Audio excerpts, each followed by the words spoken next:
and getting my heart rate up. This right here, not going to burn many calories, and it's not going to impact the amount of skin that you might have hanging on that arm post-surgery, post-weight loss. Okay? So full body exercises are the way to go until you've lost all your weight.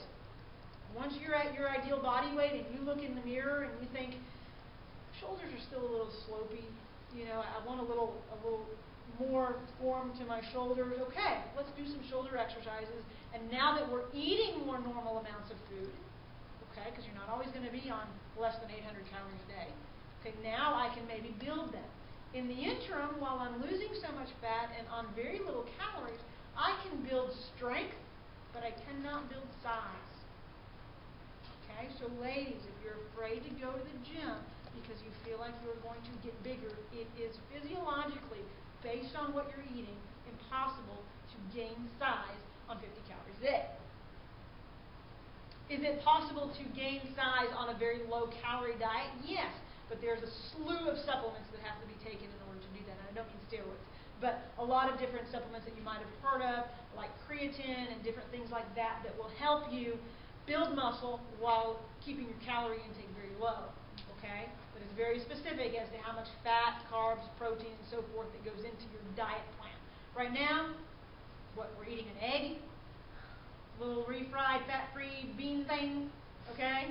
You're visualizing the tortilla maybe in the fajita along with it, but you can't have that, right?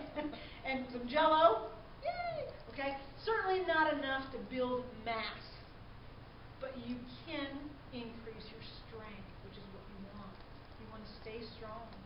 Okay? You want to increase or maintain that lean tissue that is inevitably going to drop a little bit. Okay? Does anybody have any questions on what I've talked about today? And I realize you'll get more information through these newsletters, and I will provide that for you. You've got access to my email address at the end of this slideshow. I'm going to hand out a couple of cards with the email address too, so you'll recognize that newsletter coming to you. Yes, ma'am. The $120 for the membership for the 3 months. I mean, if we choose to do that like in 2 months, that's perfectly fine. You can do it. You can do it now. You can do it in 2 months, 3 months. You can do it a year from now. Okay. Okay. But it is just a one-time offer, so you can't start and then say, "Oh gosh, I'm going out of town. Can I put it on hold and do the other 2 months later?" It's successive 3 months, but once you start it, you go your 3 months. Yeah. We've had a lot of bariatric patients that maybe don't. I have one who works at Schlitterbahn, and she lives kind of up there. And she came to the support group lecture, and she's like, "I haven't started exercising, but I really need to." And she's 2 months now at HealthLink, and she did her machine strength training. I've just re-upped her program and did it with the free weights. And she's like, "Wow, that's a lot harder. The free weights are a lot harder than the machine weights." I go, "Yeah, because the machines are just pushing and pulling. That's it. There's no balance. There's no stability. There's no core required to do pushing and pulling on a seated piece of equipment. But it's a place where we need to start you because you've never lifted weights before. We want you to be safe." But she noticed a huge difference in those two different types of strength training, moving from the machines to free weights. Yeah. Any other questions? I wish you luck.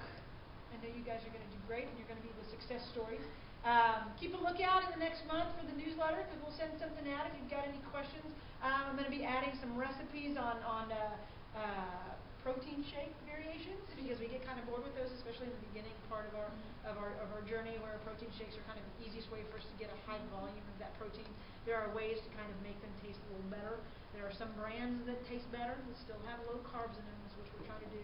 So I'll introduce you to those different brands and where you can find them and stuff like that, so you can add a little variety to your shakes. I have a protein shake every morning, and I'd be a little bored if I was just eating the same flavored shake every morning. So I make a pumpkin pie shake, and I make a cappuccino shake, and I make different things that add flavor but no calories, which is always great when you're to hear. You're to hear with chicken broth, you're going to be to hear with protein shakes pretty soon too.